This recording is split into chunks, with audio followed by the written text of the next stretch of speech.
Right guys, how you guys doing? It's been roughly 24 hours or just over 24 hours since I've had the iPad. This was delivered yesterday and the only time I've actually put this down was when I went to sleep. Even then it wasn't too far away. I'm just going to give you my thoughts on the iPad and take some of your questions that you posted on Twitter and the YouTube unboxing. There was three main things that I was looking forward to when the iPad was launched. Number one is screen size, and I must say Apple got this bang on right. Fantastic screen, very nice, easy to the eyes, easy to read. Especially the websites that are optimised for the iPad work absolutely nicely. No complaints about the size of the screen whatsoever. Number two is user interface, and I must say, it's very similar, or it has the iPod Touch and iPhone OS on it, and fantastic. A few people did say, why did they not have a full-blown OS? Sorry, but I'm totally against that. I don't want to be going through 100 options before getting to my final destination. If I want to open an app, I go to, I don't want to go into my hard drives, browse the files. I don't want a full-blown OS on this tiny thing. I just want something, I can pick up literally off the desk and my email is right there. So, no complaints about the OS, the UI, especially the keyboard, which I'm going to get onto in a little bit. And number three that I was most excited about was, since this is a tablet, I was excited that the weight of this is going to be really light, and considering Apple are a well-known or a well-engineered sort of company, that they would get the size of the iPad correct or bang on, or better than what I was expecting. And I must say I'm a little disappointed on the size of the iPad. When I picked it up initially, I thought, okay, in the unboxing video, I thought, okay, that was okay. But now that I've started using it, or that I have, spent hours using this yesterday and this morning, you do get to feel it if you're holding it from one hand. You do sort of, you can feel the weight or feel the chunk. So if you're going to be using it primarily from one hand, which you really don't want to, then it is going to get tiresome. So you really do need to have both hands. But come revision 2, as always, Apple are going to sort of have the main focus on the weight. We're beating everyone in weight. I haven't used the Kindle, for those of you wondering. This is my first tablet device, so I'm not too sure how far the Kindle is. But apparently the Kindle is just a tiny bit lighter than this. But, the weight is the most important thing when it comes to a tablet, or at least to me anyway. And I just wish Apple could have done better in that sort of area. So my views on the iPad, getting straight into it, is I like it. For this price tag, fantastic. I'm not too sure about the UK pricing at the moment, but since I got this shipped over from the US, it actually worked out a treat. Worked out just £405 to be exact, and in my opinion that is a steal for what this device is capable of. You can do so much on it, and I've been reading books, newspaper. The Reuters app is fantastic. It's really interactive. The YouTube application, great application, better than the iPhone one. I wish now that OS 4.0 is due to be revealed today, I hope they can get a better YouTube app, because there are still a few things that I think they can do much, much better in the YouTube app, so I hope that comes out very soon. But apart from that, applications work on it nicely. You can play movies or trailers right from the screen, and it looks great. It gives you options. So here's an application called IMDb, which stands for Internet Movie Database, and what it does is gives you information on films, everything TV, everything movies. And just for the sakes of this video, let's go into Alice in Wonderland, and it's telling me everything about the film, who casted in it, and how many stars, how many reviews you guys have given to it. And here is a button for watch trailer, so let's hit that. And then it's going to giving me an option of what format do I want to play it in. So it's standard, HD 480p or HD 720p, which is better than the other two options. High resolution, high quality, so let's go for that. And there's my throwboy pillow reflection.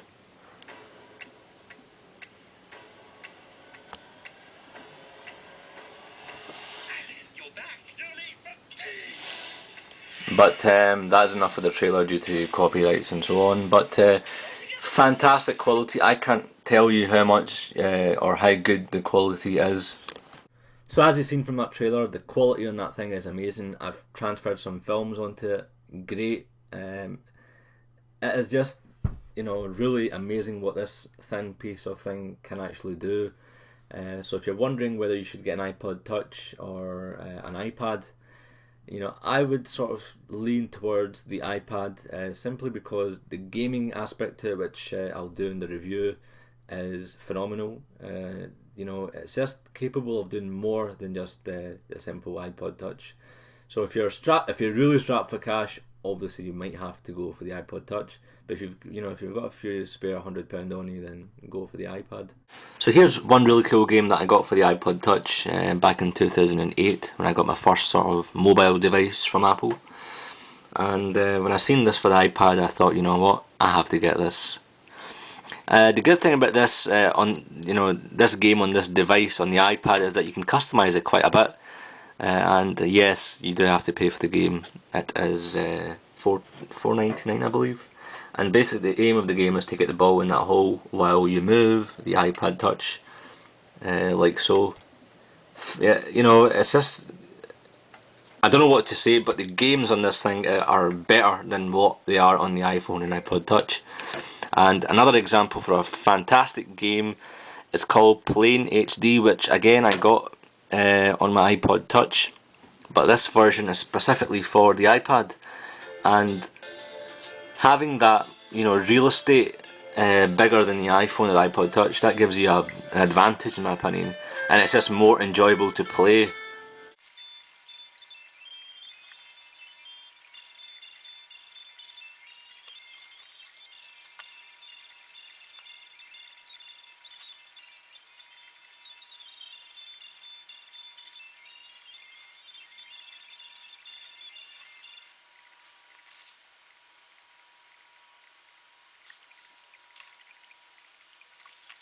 Going to take some of your questions on Twitter. Jamchal asks, how is the Wi-Fi?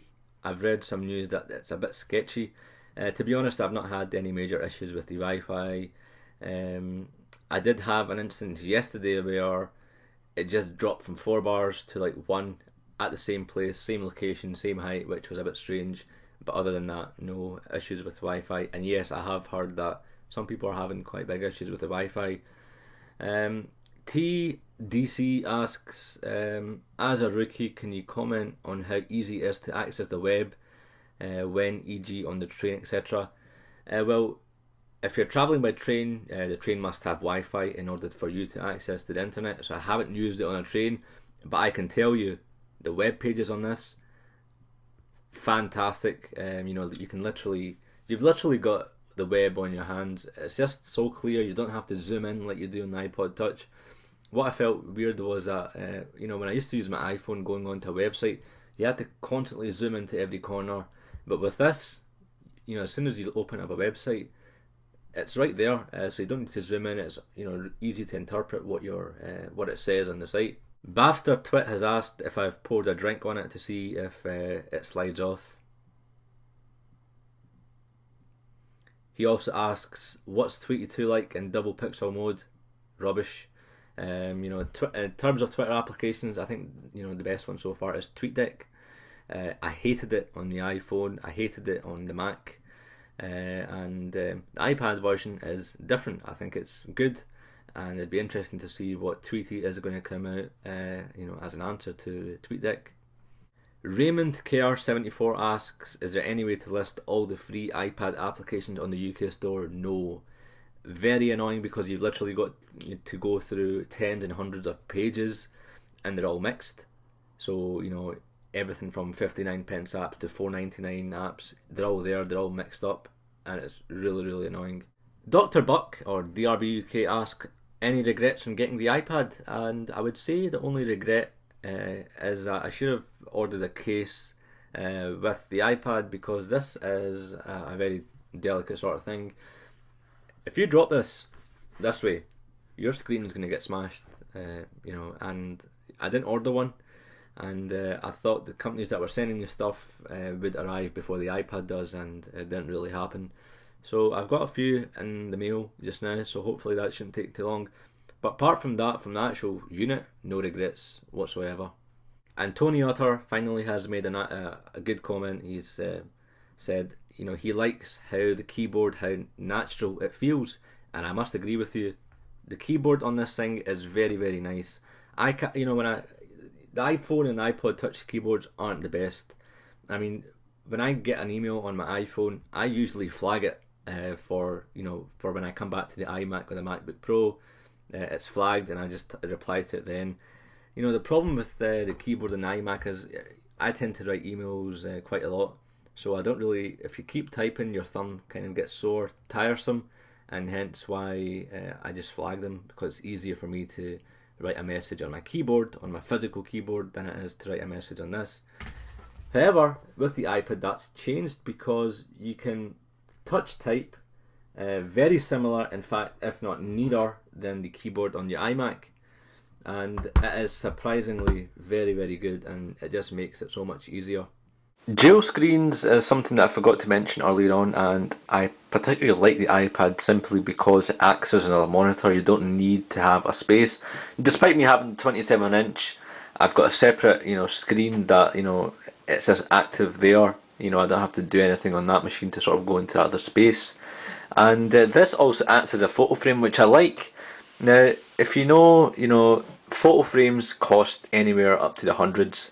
I've seen them priced at 50, I've seen some priced at 30 now, but the really good ones are sort of around the £100 mark. It's just fantastic how, and the ways in which you can use an iPad, it's not just going to do one thing for you, it's going to do a lot, and I guess that's what's really cool about the whole aspect of the iPad. All in all, very good experience. I'm glad I got the unit, and I'll be doing a more thorough review of it in the very near future, i.e. in the next few days, about 5 or 6 days, and then I'll do a proper sort of review and go over some of the applications. Highly recommend it if you are the sort of person who is a student, for writing notes, lecture notes. Fantastic. Books, can't emphasize the books and the note taking. And I haven't even got to Pages or any of the iWork suite yet, so I'm really dying to see what that is going to be like.